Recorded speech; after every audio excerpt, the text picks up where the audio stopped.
When trying to lose weight, which is most important, diet or exercise? This is what a survey found recently. The vast majority of those trying to lose or maintain weight believe that both monitoring food and beverage consumption and physical activity are equally important in weight management and weight loss. Most people go with equally important, then exercise, and then diet, and most people are wrong. Identified as one of the most common misconceptions about obesity in this recent review, the confusion about the leverage of exercise on body weight. Unfortunately, the energy balance equation, calories in have to equal calories out, suggests that energy intake and energy expenditure occupy equivalent roles in determining energy balance, when in fact the factors governing energy intakes influence the energy balance far more powerfully than the factors determining resting energy expenditures. What we put in our mouths is most important.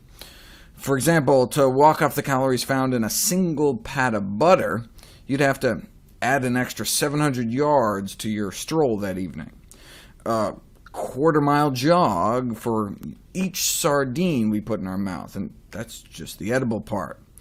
And those who choose to eat 2 chicken legs better get out on their own 2 legs and run an extra 3 miles that day to outrun weight gain.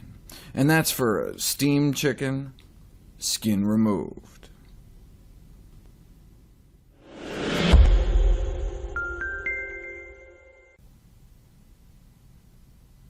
Erythritol, the too-good-to-be-true non-toxic, low-calorie, tooth-friendly sweetener that may even act as an antioxidant, what's the catch? Well, there are 3 ways that all non-caloric sweeteners could theoretically be harmful independent of their specific chemistry. Over the years, several large-scale prospective cohort studies found a positive correlation between artificial sweetener use and weight gain, meaning the people that drank the most diet soda, for example, gained the most weight. Now, the most common explanation for this counterintuitive finding is what's called reverse causation. And people aren't fat because they drink diet soda. They drink diet soda because they're fat. But there are at least 3 other less benign alternative explanations. The first is called overcompensation for expected caloric reduction.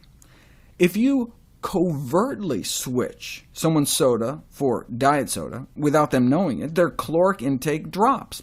Obviously, they're not drinking all that sugar anymore. But what if you tell them what you did? People who knowingly are consuming artificial sweeteners may actually end up eating more calories. Why? Because they're like, hey, I'm drinking diet soda, so I can have 2 pieces of cake. Okay. In this study, they gave people an artificially sweetened cereal for breakfast, but only told half of the group what they did.